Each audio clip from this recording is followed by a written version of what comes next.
Hello friends, welcome back to Nalini Pavan vlogs. Samavedam Shanmukha Sharma garu చెప్పినటువంటి గరుడ స్తుతి గురించి ఈ వీడియోలో ఉంటుందండి. చాలా ముఖ్యమైనటువంటి స్తుతి అంట, మీరందరూ కూడా వినండి. ఇది గరుత్మంతుని స్తుతి చాలా విశేషమైన మాట. ఎందుకంటే గరుత్మంతునికి సంబంధించిన మంత్రములు వేదముల యందు చాలా ఉన్నాయి. ఇది సౌపర్ణోపాఖ్యానం. ఇది వేదముల యందు ఒక శ్రౌత యాగాలు చేసేటప్పుడు ఇష్టముతో గరుడాకారం చేస్తారు. ఇటుకలతో కూడా గరుడాకారం చేసి శ్రౌతయాగాలు చేయడం మనం చూస్తుంటాం. గరుడు చెయ్యనమని ప్రత్యేకించి వేదంలో చెప్పబడుతున్నది. ఆ గరుడు చేయడం యొక్క ప్రయోజనాలు చాలా చాలా ఉన్నాయి. అది శ్రౌతయాగ విధుల్లో మనకు తెలుస్తుంటుంది. ఇప్పుడు శ్రౌతయాగములే లుప్తమైపోతున్నాయి. అక్కడక్కడ చేస్తున్నా మనకు ఆ వివరములు తెలియవు. అలాంటి శ్రౌతయాగాల్లో గరుడ యాగం చాలా ముఖ్యం. గరుడ చెయ్యనం అనేటువంటిది లోకక్షేమం కోసం ఏర్పడ్డవే యజ్ఞములు, అంతేగాని వ్యక్తి క్షేమాల కోసం కాదది. ప్రకృతి క్షేమం కోసం, దేవతల బలం కోసం యజ్ఞాలు ఏర్పడ్డాయి. మర్చిపోవద్దు. యజ్ఞాలు ఎందుకు ఏర్పడ్డాయో భగవాన్ గీతలో చెప్పాడు. సహయజ్ఞ ప్రజా సృష్ట పురోవాచ ప్రజాపతి అనేన ప్రసవిష్యధ్వం యశవోస్తిష్టకామధక్ అని చెప్పినప్పుడు సమస్త ప్రకృతి మానవ జాతి క్షేమంగా ఉండడం కోసం దేవతలు బలంగా ఉండాలి. దేవతలకు బలం యజ్ఞం ద్వారా వస్తున్నది. అందుకే యజ్ఞం పుట్టినప్పుడు ఆ యజ్ఞంలో గరుడు చేయడం అనేది ఒక ప్రధానమైనది. అందుకే మహాభారతంలో మొదట్లోనే ఆది పర్వంలోనే దీన్ని చెప్పడంలో ఆ గరుడ చయనంలో ఉపాసింపబడేటువంటి ఆ గరుత్మంతుని యొక్క మహాప్రభావం అంతా ఇందులో చెప్పి శ్రోతలకి పఠితలకి కూడా ఒక దివ్యానుగ్రహం అందించదలుచుకున్నాడు వ్యాస భగవానుడు. అందుకు చెప్తున్నాడు. అలాంటి సౌపర్ణోపాఖ్యానం చెప్పుకునే భాగ్యం ఇవాళ మనకు కలగజేసినటువంటి కృష్ణ పరమాత్మకి నమస్కారం చేసుకుందాం. గొప్ప వృత్తాంతం పురాణముల యందు వేదముల యందు, అదేవిధంగా అంతరిక్షంలో ఉండేటువంటి దివ్యశక్తులు ఇన్ని రకాలుగా గరుత్మంతుని దర్శించాలి అంటే అది దైవికంగా, ఆధ్యాత్మికంగా, అధియజ్ఞముగా, అంతరిక్షగతంగా ఇన్ని రకాలుగా చూడాలి దేవతాతత్వాన్ని మనం. అవి ఇక్కడ కనిపిస్తుంటాయి. అలాంటి దివ్యమైనది ఇక్కడ సౌపర్ణ సూక్తములు అని వేదముల్లో కొన్ని చోట్ల చెప్పబడుతున్నాయి. సుపర్ణుడికి సంబంధించిన సూక్తములు ఉన్నాయి. ఇవి కాక అథర్వవేదంలో గారుడోపనిషత్తు ఉపనిషత్తు ఉన్నది.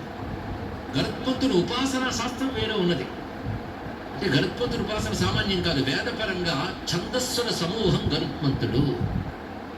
అందుకే ఛందోమయేన గరుడేన సముహ్యమాన తత్రాఖిలామరమయో హరిరావిరాసీత్తని భాగవతంలో గజేంద్రుని రక్షించడానికి నారాయణుడు వచ్చినప్పుడు ఛందోమయేన గరుడేన సముహ్యమాన అని మాట వేశారు.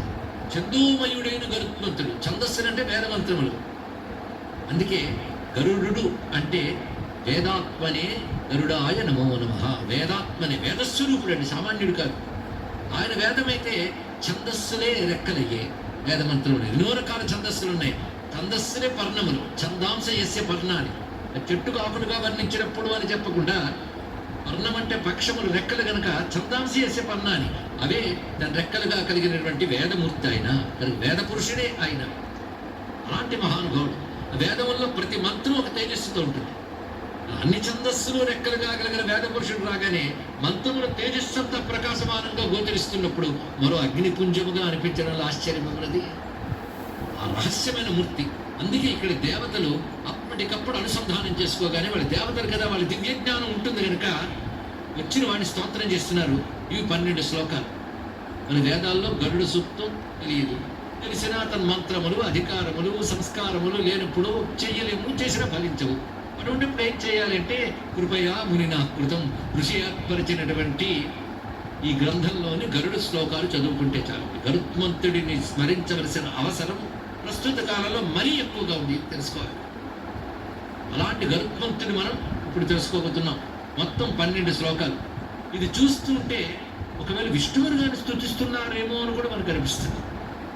మనం దేవతలను కూడా మన వలనే చూడడం వల్ల ఈ దేవత వేరు, ఆ దేవత వేరు ఇలా అంటూ ఉంటాం. కానీ ఇవన్నీ ఒక పరమాత్మైన నారాయణ యొక్క స్వరూపాలను గ్రహించగలిగితే విష్ణు విభూతి ఉంది ఆయనలో. విష్ణు సంబంధమైన నామాలు కూడా ఇందులో కనబడుతుంటాయి. ఆ మాటకు వస్తే విష్ణు శాస్త్రంలో గరుత్మంతుని నామాలు లేవా? సుపర్ణో వాయువాహన చదువుతున్నాం. విష్ణువుకి ఆయన దగ్గర ఉన్న వాహనానికి ఏం భేదం ఉంటుంది? ఒకటే, విష్ణువు కానిది విష్ణువు దగ్గర ఉండదు. ఇది గమనించుకోవాల్సింది. ఉంటే మరో పారల్యమెంట్ ఎక్కువచ్చింది. ఇది గమనించగలిగితే భగవాన్ యొక్క ఆయుధములు కానీ, పరివారములు కానీ, పరికరాలు కానీ ఆయన యొక్క విభూతి స్వరూపములే ఆయన దగ్గర ఉంటాయి. ఇది గమనించుకుని వైనతేయోస్మి పక్షిణ ఇప్పుడు చెప్పాడు. విభూతి యోగంలో కృష్ణ పరమాత్మ చెప్తున్నాడు, పక్షుల్లో గరుత్మంతుడిని నేను అని. మరి అటువంటి విభూతి అంటే విష్ణుత్వం ఉంటుంది కదా. మనం ముందు వాహనాన్ని చక్కగా మనం మచ్చిక చేసుకుంటే వాహనం మీద వాడు దొరుకుతాడు. అటువంటి గరుత్మంతుడికి త్వం ఋషిస్తం మహాభాగ, ఇందులో ఒక్కొక్క దానికి వ్యాఖ్యానం చెప్తే కొన్ని రోజులు పడుతుందండి. అంటే అంత ఉందని చెప్పడమే ఇక్కడ చెప్పడం. త్వం ఋషి, మొదటి మాట నువ్వు ఋషివయ్యా అన్నాడు ఇక్కడ. ఋషి అంటే దర్శన శక్తి కలవాడు నువ్వు. పైగా ఋషతి గచ్చతీత ఋషి, గమనశక్తి కలిగిన వాడు. గమనశక్తిలో నిన్ను మించిన వాడు లేడు. అలాగే అపూర్వమైన దర్శన శక్తి నీకున్నది. అంటే ఇంద్రియాలు తంటి పెట్టుకున్న ప్రజ్ఞ కూడా చూడలేని సత్యాన్ని దర్శించేవాడు నువ్వు. మహాభాగ త్వం దేవ పతగేశ్వర త్వం ప్రభు తపన సూర్య పరమేష్ఠి ప్రజాపతి. నువ్వు సూర్యుడు. సూర్యుడికి కూడా సుపర్ణుడు అనే మాట ఉన్నది. సూర్యతత్వానికి ఏమాత్రం భేదం లేదు ఈయనకి. నువ్వే పరమేష్ఠివి, నువ్వే ప్రజాపతివి. అంటే సర్వదేవతాత్మకుడైన నారాయణ స్వరూపంగా గరుత్మంతుడి స్తుతి. త్వమింద్రస్త్వం హయముఖ త్వం సర్వస్త్వం జగత్పతి త్వం హయముఖ అంటే హయగ్రీవ రూపుడైనటువంటి వాడు నువ్వు. త్వం సర్వ, నువ్వు శివుడవు, జగత్పతివి. త్వం ముఖం పద్మజో విప్రహ, నువ్వు నీ ముఖమే పద్మజ స్వరూపము.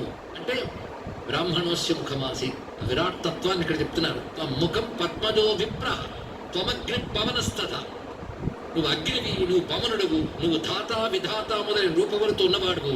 త్వం హి దాత విధాత చ త్వం విష్ణు సురసత్తమ, దేవతాశ్రేష్ఠుడివైన విష్ణువు నువ్వు.